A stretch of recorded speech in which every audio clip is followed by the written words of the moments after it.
The Calgary Flames are back to being the Calgary Flames we love to hate and hate to love. You're Locked On Flames, your daily podcast on the Calgary Flames. Part of the Locked On Podcast Network, your team every day.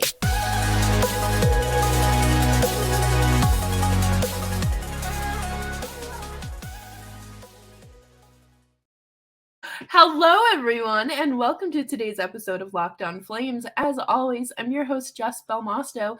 Today, I am joined by my cat, Bruins, or Brew Bear, or Brew Baker, whichever name you prefer.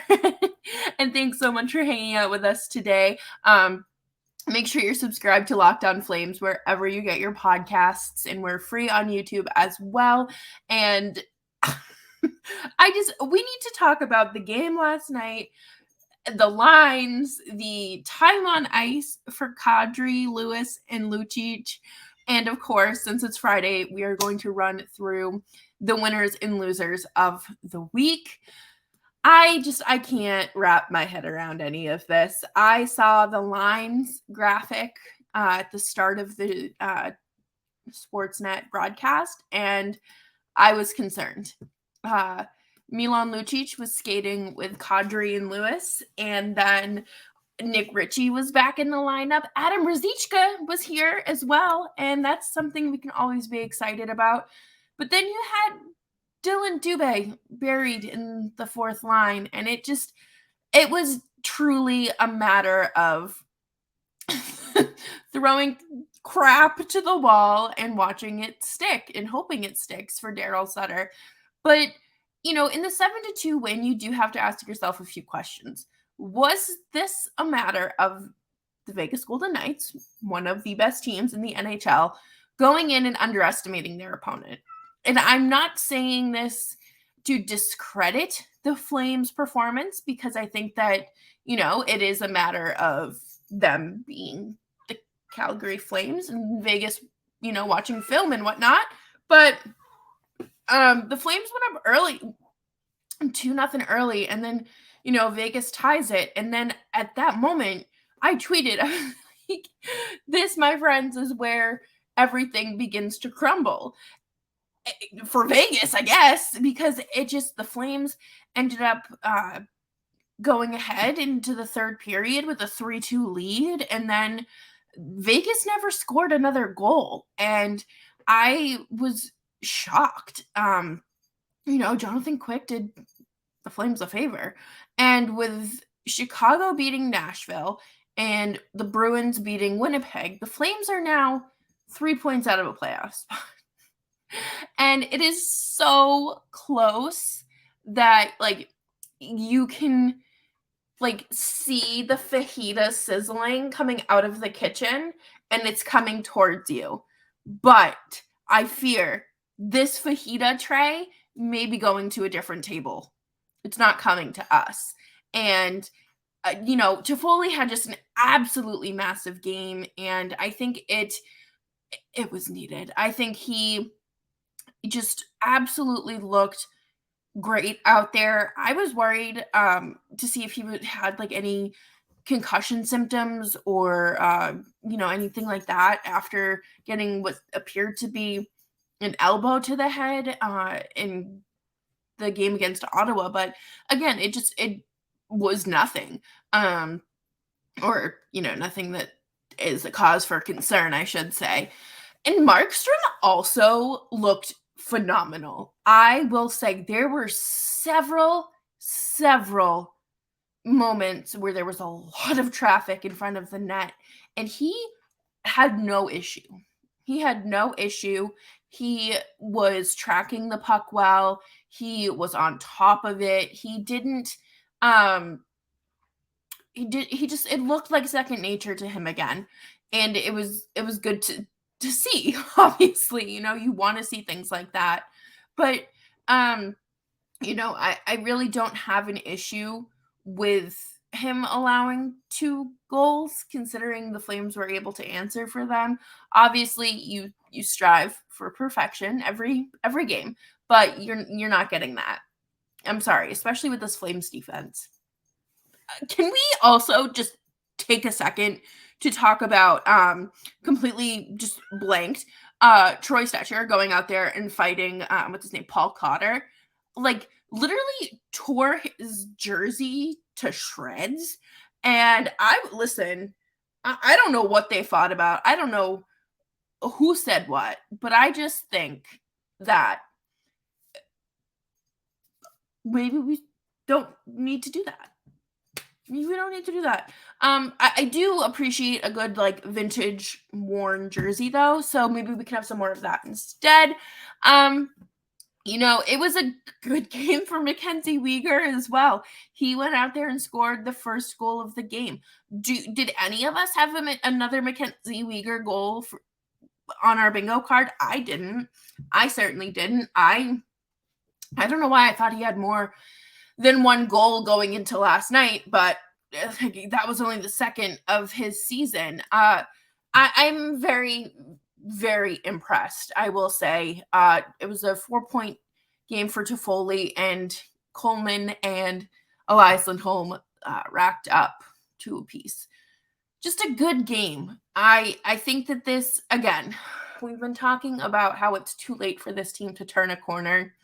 And it feels like this is so close. Like this could be like the rallying moment in the bottom of the ninth, and you're just trying to pull it together to live another day. And I don't know. I don't want to get anyone's hopes up, because I can't say myself that this is a moment to buy into, because earlier, literally 2 days ago, Nick and I were on here saying, yeah, no, like it's over. There's no reason to kind of keep pretending that something can happen. But maybe that's what we needed to do. Maybe it's just a little bit of reverse psychology for this team. Coming up next, we are going to talk a little bit about Daryl Sutter and just kind of what we know is going to happen next, because Daryl Sutter is Daryl Sutter, and things don't change when he's in charge. But before we do that, I do want to take a minute to talk to you about FanDuel. FanDuel is one of the sports betting partners of the NBA, and the tournament is heating up right now, and it is the perfect time to place your FanDuel bet. And FanDuel is the #1 sports book in America. New customers get their no sweat first bet, and that is bonus bets back up to $1,000 if your first bet doesn't win. Just download the FanDuel Sportsbook app. It's safe, secure, easy to use. I use it. If I can use it, you can use it. Just head on over to the just head on over to the Sportsbook app, and you can build your props and select which bets you want. FanDuel even lets you combine your bets for a chance for a bigger payout with a same game parlay. And don't miss the chance to get your no sweat first bet up to $1,000 in bonus bets when you go to FanDuel.com/locked-on. That's FanDuel.com/locked-on to learn more. Make every moment more with FanDuel, an official sports betting partner of the NBA. And as always, thank you all so much for hanging out with me here at Locked On Flames. This is my last show before I go on vacation for a week. Nick will be here on Monday, and he'll get you covered through the week. I think that he's going to bring on some guests as well, which is always fun. So definitely stay tuned for that, especially like now that the Flames are back in it. I don't know what to say. I'm going to the games on Monday and Tuesday against the Ducks, or I guess the Kings and then the Ducks. So back to back. I am going to be sitting on the glass at the game against the Kings. So if you're watching and you see a girl in her Blasty jersey that just looks absolutely miserable, promise I'm not, just my face. But yeah, feel free to like take a picture and like send it to me. I don't know. I don't think I've ever been on TV for a sporting event before, but I think going forward after last night's game, we're gonna probably see some more of that. Those could be the lines. Those could be the pairings. Do I think that this is necessarily a recipe for success? No. Do I think that this was potentially a fluke? Yes. I think everything with this team has a possibility of being a fluke. In all honesty, I think that this is just, you can't look me in the eye and swear to me that those lines made any sense, that the time on ice for Lucic, Kadri, and Lewis were beneficial to the team. You just can't do it. Like, you can't full-heartedly convince yourself. And I get it. Shakeups have to happen. Especially with Peltz coming out of the lineup due to his lack of production and whatnot. It happens. But at the same time, if you're going to sit a kid that hasn't produced in 7 games, why aren't you sitting a grown man who hasn't produced in 10, 12 games? I don't get it. And I tweeted this literally just before recording. Let me pull it up right now, but I am sorry. I tweeted because I was curious to see who had the lowest time on ice, because I know Lucic logged the least in the first period. But the lowest last night was Lucic with 8:59, Lewis with 11:16, and Kadri with 12:35. And naturally, there's a typo in one of my tweets, right? But I also, who responded? Oh, Justin from Sea of Red Central. This is like the second show this week that I've referenced him. He said, the only theory I can really think of as far as why he continues to play, meaning Lucic, is that they know he's retiring at the end of the season and they want to allow him to go out with dignity. That has to be it. There's no other logical explanation. And I do think that that is absolutely something that is a possibility, especially with how, Lucic did have a fantastic career. I will not discredit him. As a Bruins fan, I am forever thankful for what he did for the city of Boston. Helped bring the last championship there. Just an absolute great player. Do I think that he's a good guy? No, I don't, because a good guy doesn't scream at his wife on the sidewalk outside of Starbucks. But again, a few years ago, he did think about retiring, and this was right before the pandemic started, and he was saying I hadn't scored a goal in 80 something games, and I didn't, I was ready, I was done, mentally checked out, I was gonna retire. And then Jeff Ward kind of reignited this confidence in me. And also, for those of you who don't know, Jeff Ward was also on the 2011 Bruins Stanley Cup winning team. Or he was an assistant coach, wasn't on the roster. But, so to have that back inside of him, but that seed, I feel for any athlete, once that seed is planted and you start thinking of retiring or contemplating it, and not at the end of your contract, but anytime, especially during the middle of a season, and you're checked out, that seed is planted. It's always going to be in the back of your mind. What if I did this instead? Why can't I, just finish this? Things are going bad, so I should just for the sake of this team, retire now. I don't think that Luch will come back. I don't. I have this true feeling that this is the end for him. Had he kept up a little bit of that production, maybe things would be different. But, he has 2 young girls and a wife at home. So I think that it's, only fair to let him go out with dignity and just, try his best. But it's harming the team. It's whatever. And then you have Nick Ritchie, who has taken 4 or 5 minor penalties in his like 2 or 3 games with the Flames, and that's not good. I don't know if we need to like go over what being shorthanded does to a team. But it just doesn't help you in any way. So I do think that it's going to take a lot in order for Sutter to scratch a guy like Lucic, and I don't know if he's going to necessarily scratch Nick Ritchie. I think that he's probably going to sit Pelts for another game. I will be so disappointed if I don't get to see Pelletier live. Like, I cannot tell you. Just this kid like brings so much joy, and he is so electric. There was a tweet last night, I think it was from Darren Haynes, and said, even though Pelletier was scratched, I'm sure that he is going down to the locker room with the biggest smile on his face. Out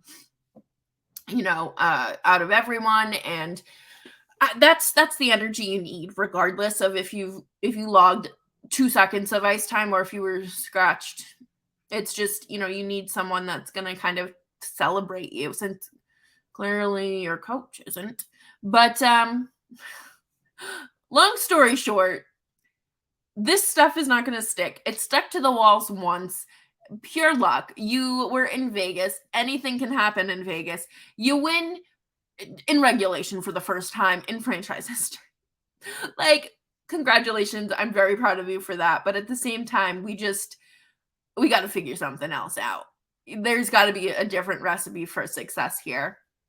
And coming up next, we are going to wrap up the show with the winners and losers of the week. And thanks everyone for hanging out with me here on Locked On Flames. Remember to follow the show on Twitter at @LO_FlamesPod. You can follow me at Just Belmosto. And of course, you can follow Nick at Nick Zuraris. I love wrapping up the week with winners and losers because I think it's just a really fun way to kind of just end a Friday. Like this is like the last like half an hour of your work shift. And this is how I imagine like people listening to it, and they're just like, yeah, like gotta get that like excitement going, and you're watching the clock and you're like, okay, like 20 minutes is just 5 minutes done 4 times, and 10 minutes split into 2. Like, you get there how you get there. And I think winners and losers is just a good way to wrap up the work week. And I have to say, I do have multiple for each category. It is a little hard to pick, especially when there's, everyone is giving me something different, right? But I will say my first loser is the refs in the Boston Pride and Minnesota Whitecaps game last night, where the Pride lost 5-2. There was a non-call on a significant hit to Olivia Zafudo, and I don't like that. And it's not because like it was like a hit. Like hits happen, especially like women's hockey. They aren't supposed to body check, but they do, and it just kind of happens. But this was like a very big hit that ended up sending Olivia down the tunnel for the rest of the game. And I talked to the head coach after the game, and he didn't have an update on Olivia, and they'll find out more about that tonight or last night. So I'm interested to see if she comes back for game 2, which is tomorrow. If you're in Boston, definitely go check it out. It's at Bentley University. I may be there. I haven't decided yet. And if there's a game 3 on Sunday, I know I'll be at that one. My other loser of the week is, of course, Jordan Binnington. Okay, listen. I know a lot of people I mean, St. Louis fans are just like, you just don't like Binnington because he's no, I don't like Binnington. Number one, because he is a whiny baby. I don't like him because of the tweets that he has never apologized for, that are just really, and mind you, he was an adult when he tweeted them. It's not like he was like 12. And I just don't like him. I think that he is, and I just don't get why he also threw a water bottle at Nazem Kadri last year. Like, will you please like grow up? I think that he is a horrible goalie too. So, I really think that Marc-Andre Fleury should have just had some fun with him. I do, because I get it. And like, if you go and listen to to the mic'd up tape that the Wild put out, it's Marc-Andre Fleury happened to be mic'd up for this game, and he's just like, oh, it'll be good for the crowd, get everyone going, and just all this stuff that he's not wrong. He's literally just trying to negotiate his way so the ref just lets him go, and so he can go fight Bennington. But Bennington is just a mess, and I knew the second St. Louis announced that extension in 2019 off season, it aged exactly how we all predicted. And my winners of the week are, of course, everybody that is celebrating March Madness. I think March Madness is so fun. I won a pizza party freshman year of high school because I just picked the right winner. Again, solely went off vibes and jersey colors, but I don't do it as much. I don't do it at all. I didn't do it this year, but I certainly hope that South Carolina wins it in the women's tournament. What's South Carolina or UConn? I know I can't pick favorites. Okay. And for the men's, anyone but Michigan State, I guess. Truly, I don't like Tom Izzo, and there have been things covered up at that university that impacted the lives of a lot of children and young gymnasts, and it's just really gross. I can't root for their success. But my other winner is also anyone that is listening to this show in Dubai. I got a notification saying that this show is like the number 38 on the hockey charts in Dubai. And I thank you so much for listening. I hope that we are your favorite hockey podcast. Y'all are fantastic. Honestly, I try not to look at the numbers too much because, that's when it becomes a point of obsession and you can kind of get too caught up in it. But I'm so, so proud of everyone tuning in and downloading and having, the time of their lives listening to this show. Never hesitate to send me, where you're listening or anything like that. I enjoy it. But thank you everyone so much for hanging out with me through another week of Calgary Flames hockey, as they are now only 3 points out of a playoff spot. I can't do it. I can't trick myself into believing that this team has it in them. But I will say Nick has you covered next week. I'll be at the games. I don't know if I'll be live tweeting much of anything. I might just kind of want to actually take a week off and enjoy the games. But thank you, everyone. Make sure you're subscribed to the show wherever you get your podcasts. And I will see you in a week. Bye-bye.